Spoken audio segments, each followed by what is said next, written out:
আসসালামু আলাইকুম ওয়া রাহমাতুল্লাহ। আপনাদের সাথে কথা বলছি প্রফেসর ডক্টর মোহাম্মদ মহিউদ্দিন উজ্জ্বল। ডাকসুর বিপি, সাবেক বিপি নুরুল হক নূর এবং বর্তমান বিপি সাদিক কায়ুম দুইজনকে ধন্যবাদ জানাচ্ছি, কারণ তারা সরকার থেকে দেয়া যে গানম্যান সুবিধা সেটা তারা নিচ্ছেন না।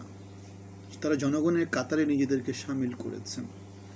যেখানে দেশের জনগণ নিরাপত্তা পাচ্ছে না, যেখানে দেশের আপামর জনসাধারণের জন্য সরকার গঠিত হয়, সেখানে সরকার নিজেদের নিরাপত্তা নিশ্চিত করছে, ইনফ্লুয়েন্সিয়াল লোকদের নিরাপত্তা নিশ্চিত করার জন্য তারা গানম্যান দিচ্ছে, কিন্তু দেশের লোকজনকে তারা নিরাপত্তাহীনতার মধ্যে রাখছে। আইনশৃঙ্খলা পরিস্থিতির উন্নতি হচ্ছে না, চাঁদাবাজির উন্নতি হচ্ছে না, নানা জায়গাতে যে আমাদের অন্যায় অনাচারগুলো হচ্ছে সেগুলোর কোনো উন্নতি হচ্ছে না। আমাদের রাষ্ট্রীয় কাঠামোর পাওয়ারের স্ট্রাকচারের কোথাও কোনো রকম উন্নতি নাই। চোর ডাকাত বদমাশগুলা নানা জায়গাতে নানা পদে বসে আছে, অক্ষম লোকজনগুলা নানা জায়গায় নানা পদে বসে আছে।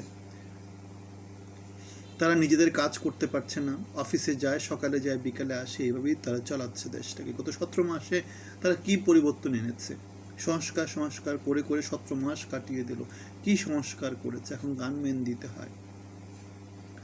গানম্যান দিলেই কি নিরাপত্তা নিশ্চিত হয়ে যাবে? নিরাপত্তা নিশ্চিত তো হবে না। বাংলাদেশে অপরাধী কয়জন আছে? বাংলাদেশে 20 কোটি মানুষ। অপরাধী কয়জন আছে? হাতে গুনলে 100, 200, 500, এর বেশি কি আর পাওয়া যাবে? এর বেশি তো আর পাওয়া যাবে না। কিন্তু বাংলাদেশের লক্ষ লক্ষ আইনশৃঙ্খলা বাহিনীর লোকজন মিলেও সেই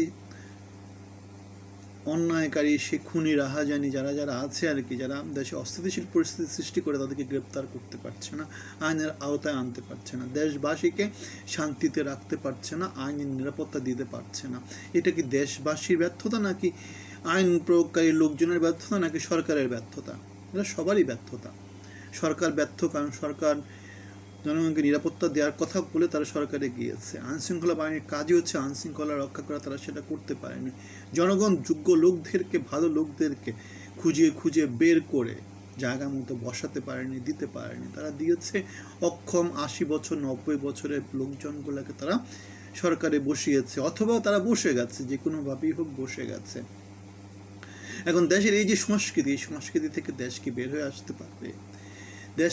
আসতে পারবে? 17 বছরের যে ফ্যাসিজম ছিল, এখন কি সেই ফ্যাসিজম থেকে বের হয়ে আসতে নাকি এখন আমরা সুপার ফ্যাসিজম দেখব? আমার তো ধারণা আমরা সুপার ফ্যাসিজম দেখব। কারণ 90-তে আমরা যে সরকারটা দেখেছিলাম, শাহাবুদ্দিন আহমেদের মধ্য দিয়ে, যে তত্ত্বাবধায়ক সরকারের মধ্য দিয়ে যে সরকারটা এসেছিল, সেটা মোটামুটি ভালো সরকার ছিল। তারপরে 96-তে মাগুরা নির্বাচন করলো মনে হয়, একটা ইলেকশন করলাম তত্ত্বাবধায়ক। তারপরে 96-তে গিয়ে আওয়ামী লীগ ক্ষমতা আসলো, খালেদা সরকার থেকে খারাপ সে পারফর্ম করলো। তারপরে আবার বিএনপি সরকার ক্ষমতা আসলো, চূড়ান্ত রকমের খারাপ একটা পারফর্ম করলো। তারপরে হাসিনা আসলো, সে তো আরও মারাত্মক অবস্থা, 3 টার্ম ধরে সে একই জিনিস চালাতে থাকলো। তাহলে এখন পরবর্তী সরকার কি করবে সেটা তো আমরা দেখতে পাই, তাদের মনোনয়ন থেকে দেখতে পাই। তাদের বাংলাদেশে না আসা, 17 মাস ধরে নিরাপত্তা নিশ্চিত করার জন্য নানা রকমের টাল বাহানা অথবা দাবার চালা, নানা কিছু খেলা, সেগুলো আমাদেরকে যেটা বলে আগামী সরকার আরও খারাপ কিছু হবে, আরও খারাপ কিছু বাংলাদেশের জনগণকে উপহার দেবে। সো বাংলাদেশের জনগণ কি এরকম রাজতন্ত্র কখনো চেয়েছিল? কখনো কি?